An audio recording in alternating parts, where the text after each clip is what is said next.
On tonight's show, we're going to do our first live interview for The Power of One. So I'm very excited because this gentleman is someone I've known for years, I've admired for years. He had a calling on his life over 20 years ago that he wanted to go out and impact people and bring a message to them. And so many people who feel like that end up not doing anything with it. They don't follow through. But that was not the case with my friend Richard. He has been to over 50 countries and had over 500,000 people receive the message that he was there to bring to them. So we have a real life hero on tonight's Power of One.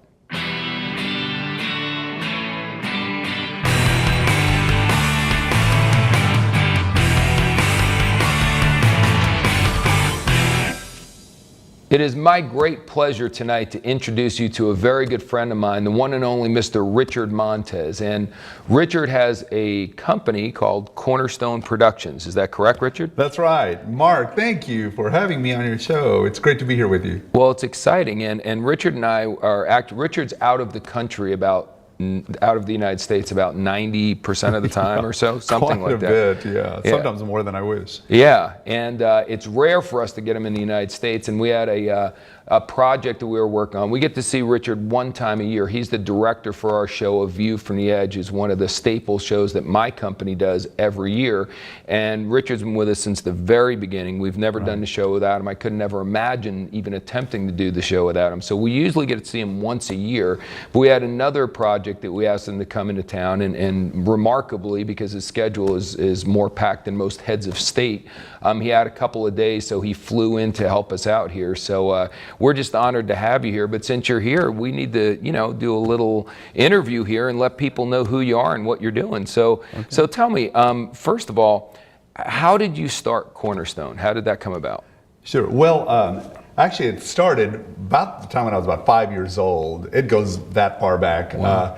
I grew up in the church, and I really had a heart for the things of God. And I said, Mom, I was 5 years old. When I grow up, I'm going to work in the church. And she said, well, that's a nice thing. And later on, I had a chance to go to the theater. And I came back to her and I said, wow, when I grow up, I'm going to work in the theater. She said, I thought you were going to work in the church. I said, oh, yeah, I'm going to do both.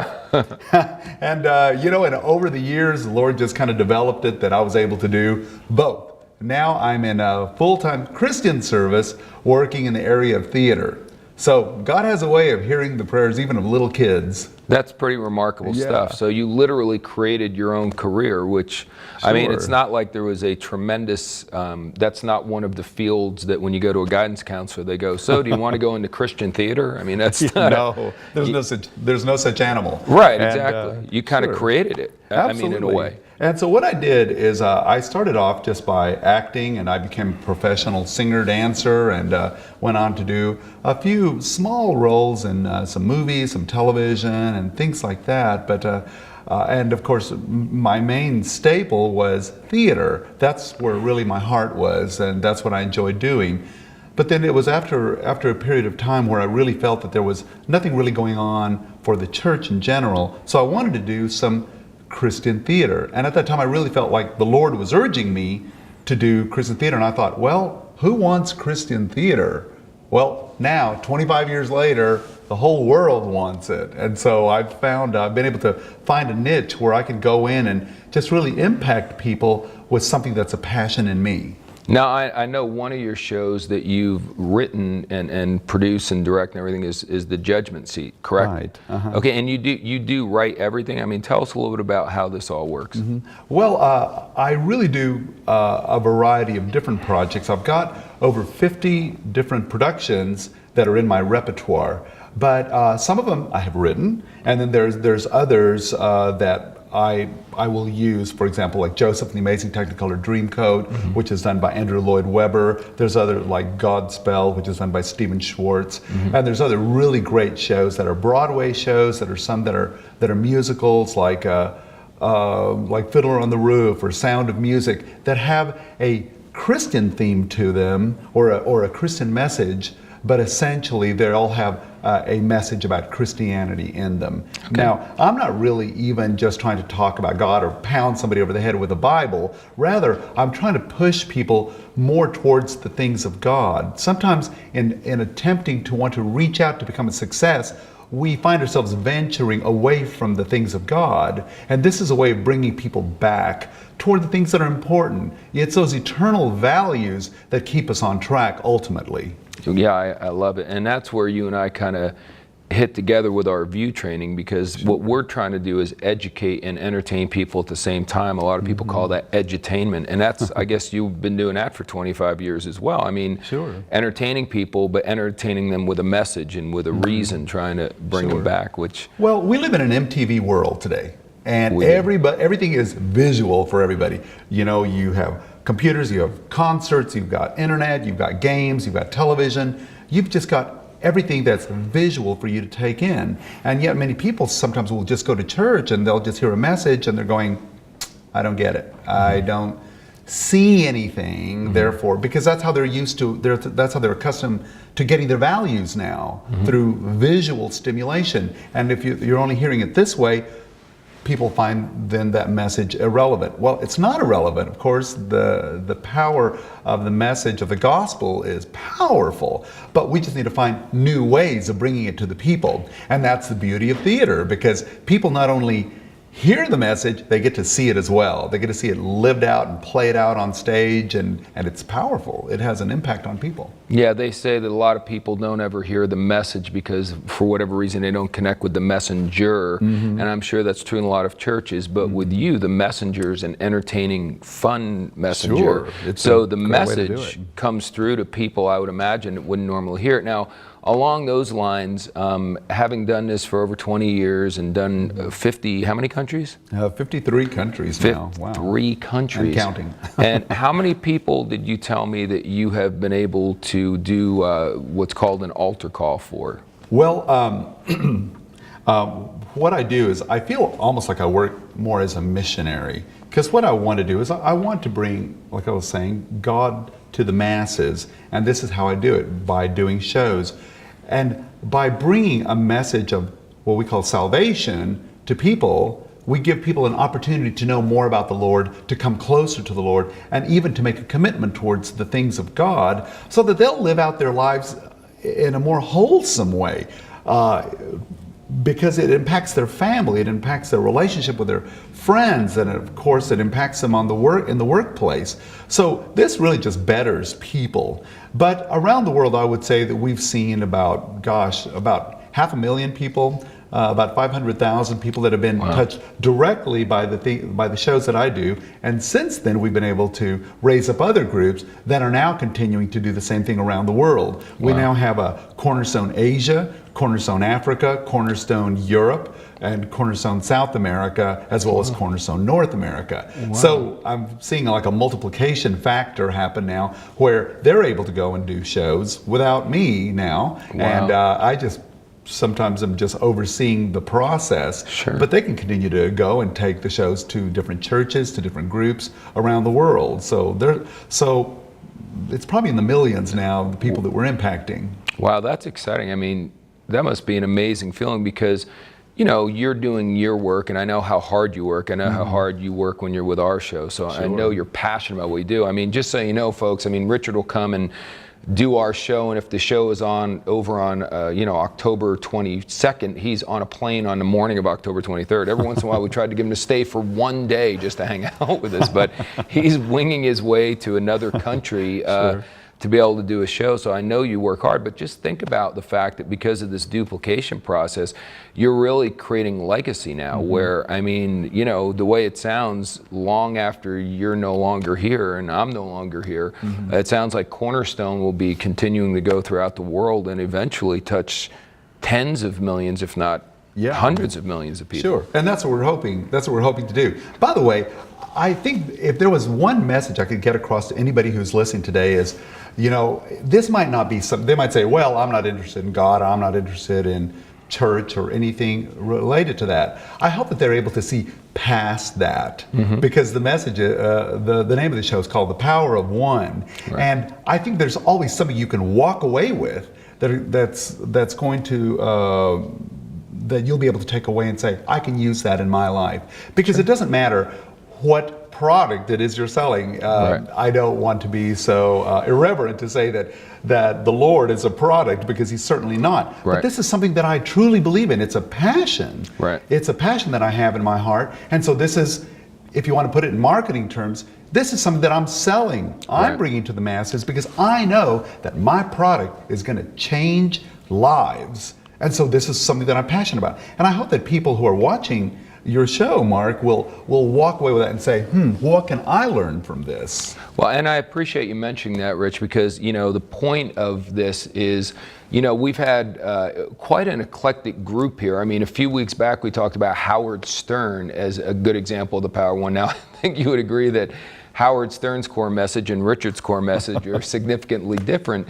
But I appreciate you addressing the spirit of the entire show. The point of this is, if you have a dream, and Richard just got done telling us his dream started when he was 5 years old, you can literally impact millions and millions of lives. I mean, the legacy that you're creating is literally touching millions of lives and will go on and on and on beyond you. I mean, that's a powerful story for a 5-year-old little boy coming from nowhere with no overwhelming amounts of talent. It's not like when you were 5 years old, they were signing you to a Steven Spielberg movie. I mean, you know what I mean? Sure. You're talented, but not crazy talented, just someone who had a passion and followed it through. Now, I just want to touch on a couple things. First of all, I know each year you do shows in Korea, correct? Right. And that's the biggest church in the world. Is that not true? Sure. Some of the churches that I go to around the world help.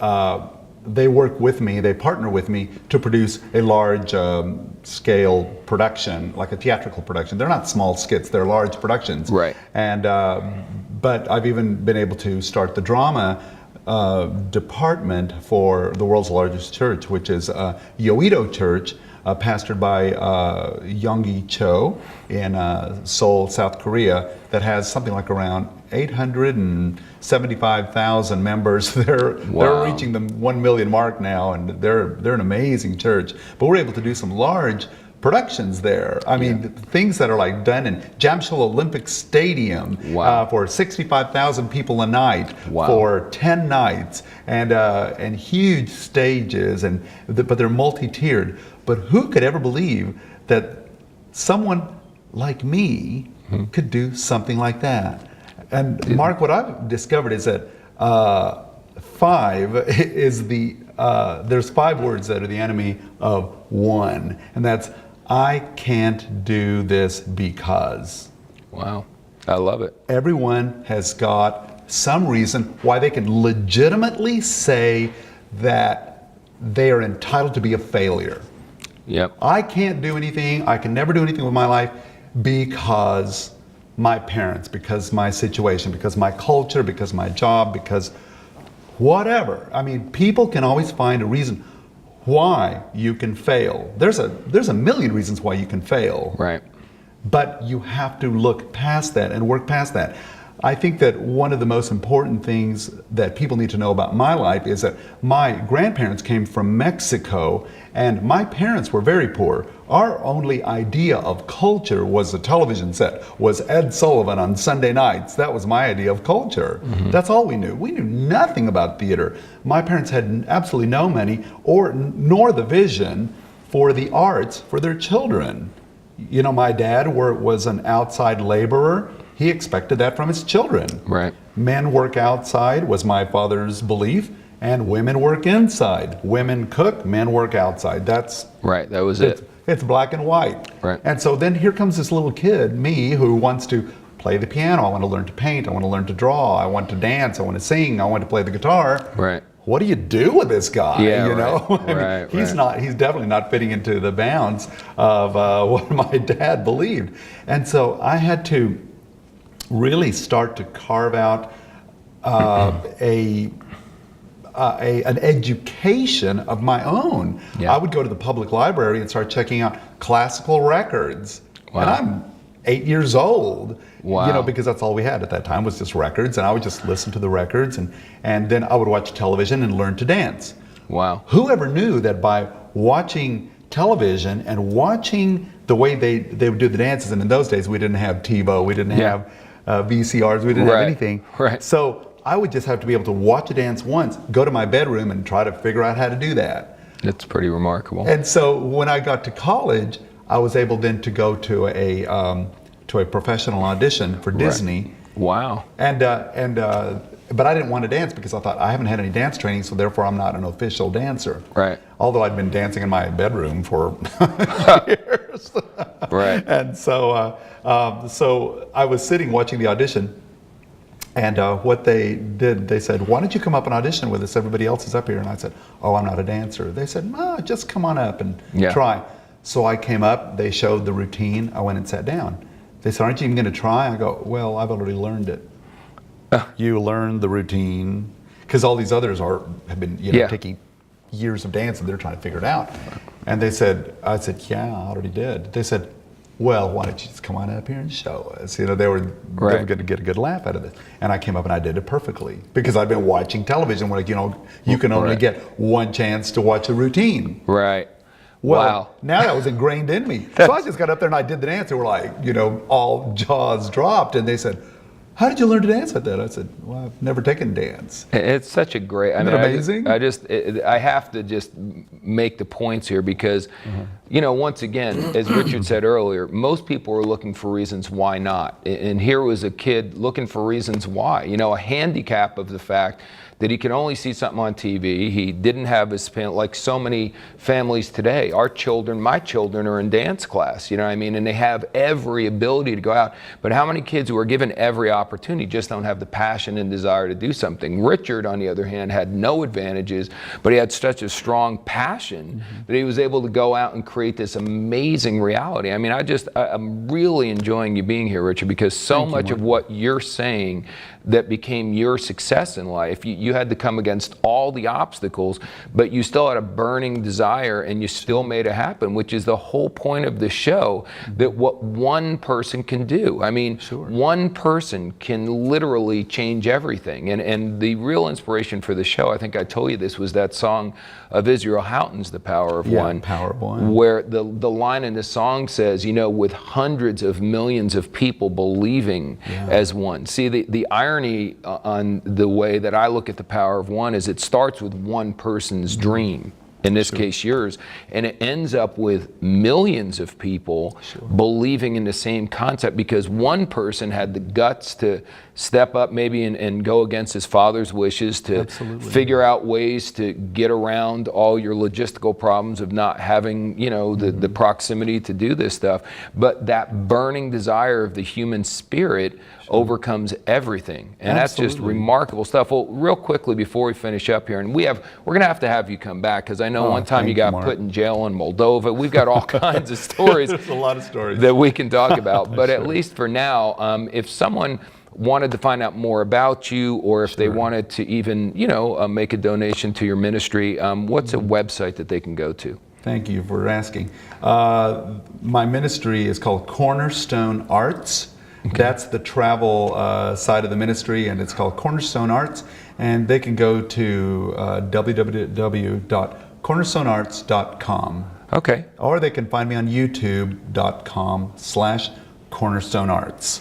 Okay. There they can see a variety of different videos. They can see different things that are going on around the world. Wow, that's awesome. And I know that if someone wanted to, a church or a group wanted to bring you on, you could do that, but booking this guy is tough, and don't even try to book him in October, because that's when I use him every year. But anyway, well, Richard, it's been an absolute pleasure, and thank you so much for blessing so many people's lives. It really is remarkable stuff. And once again, folks, just a classic example of what we're trying to do here on this show. You can do anything that you have a passion for if you have the guts to go out and just give it a strong shot, and that's what my friend Richard did, and hopefully his story inspired you.